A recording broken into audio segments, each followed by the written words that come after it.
So guys, ഇന്നത്തെ video പറയാൻ പോകുന്ന ആക്നെ എങ്ങനെ ക്യൂർ ചെയ്യുന്നതാണ്. എൻ്റെ ബിഫോറും ആഫ്റ്ററും ഫോട്ടോ ഞാൻ കാണിക്കാം. ആഫ്റ്റർ ആണല്ലോ, ബിഫോർ ഫോട്ടോ ഞാൻ ഇപ്പോൾ സ്ക്രീനിലിട്ടേക്കാം.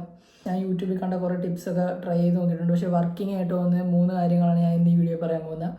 ഒന്നാമത്തത് ഹൈഡ്രേഷൻ എന്ന് വെച്ചാൽ ശരീരത്തിൽ വെള്ളം വേണം. മിനിമം ഒരു 2 ലിറ്ററെങ്കിലും കുടിക്കുക. പിന്നെ നിങ്ങളുടെ സിമ്പിളായിട്ട് പറഞ്ഞാൽ നിങ്ങളുടെ ബോഡി വെച്ച് ChatGPT ഇട്ട് കൊടുത്ത് എത്ര വേണമെന്ന് പറയും. ബോഡി ഹൈഡ്രേറ്റഡ് ആകുമ്പോഴേ സ്കിന്നും ഹൈഡ്രേറ്റഡ് ആയിട്ടിരിക്കത്തുള്ളൂ. സോ ഹൈഡ്രേഷൻ വളരെ ഇമ്പോർട്ടൻ്റ് ആണ്. പിന്നെ സെക്കൻഡ് എന്ന് പറഞ്ഞാൽ ഡയറ്റാണ്. ഡയറ്റിൻ്റെ അത് നിങ്ങൾ മെയിനായിട്ട് ആൻറ്റി ഓക്സിഡൻസ് ഇൻക്ലൂഡ് ചെയ്യണം.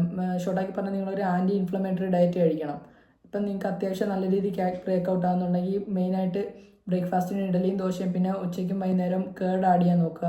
ഇതൊക്കെ ഗട്ട് ഹീൽ ചെയ്യാൻ വളരെ ഹെൽപ്ഫുള്ളാണ്. പിന്നെ ഒരു മെയിൻ കാര്യം എന്ന് പറഞ്ഞാൽ നിങ്ങൾ ജങ്ക് ഫുഡ് അവോയ്ഡ് ചെയ്യണം. പ്രോസസ്ഡ് ഫുഡൊന്നും പറ്റത്തില്ല. പറ്റുവാണെങ്കിൽ കഴിക്കുന്നതിൻ്റെ എല്ലാ മീലും സിംഗിൾ ഇൻഗ്രീഡിയൻറ്റ് മീലായിരിക്കണം, പ്രോസസ്ഡ് ഒന്നും ആയിരിക്കാതെ. ഇപ്പം കോൺഫ്ലെക്സ്, ചോക്കോസ് അങ്ങനെ സാധനത്തിനകത്ത് കുറേ ഷുഗർ, റീഫൈൻഡ് ഷുഗർ, ഫ്രൂട്ട്കോസ് അങ്ങനെ കുറേ സാമാനങ്ങൾ കാണും. അതൊക്കെ അവോയ്ഡ് ചെയ്തിട്ട് ഒറിജിനൽ ഫുഡ് കഴിക്കും. ഫ്രൂട്ട്സ്, എഗ്സ്, മീറ്റ് അങ്ങനെ വല്ലതും കഴിക്കാൻ നോക്കുക. പിന്നെ അടുത്ത ലൈഫ് സ്റ്റൈലാണ്. ലൈഫ് സ്റ്റൈൽ നിങ്ങൾ ബോഡി പരമാവധി ആക്റ്റീവായിട്ട് വെക്കുക. ഓടുക, ചാടുക, എന്ത് വേണമെങ്കിലും ചെയ്യും. പക്ഷെ ബോഡി അനങ്ങണം. ശരീരത്തെ ബ്ലഡ് ഇങ്ങനെ ഫ്ലോ ആയിക്കൊണ്ടിരിക്കണം. പരമാവധി പറ്റുന്നത്ര കുറച്ച് നേരം ഫോൺ നോക്കി ഇരിക്കാൻ ശ്രമിക്കുക. സ്റ്റേജ് കഴിഞ്ഞ് പിന്നെയുള്ള ഒരു ബോണസ് ടിപ്പാണ് സ്ലീപ്പിംഗ് ഓൺ യുവർ ബാക്ക്. ഇത് കാരണം മുഖത്ത് തലേണയുടെ ഫ്രിക്ഷൻ കാരണം, അഴുക്ക് കാരണം ഉണ്ടാകുന്ന ആഗ്നെ നല്ല രീതിക്ക് കൺട്രോൾ ആകും.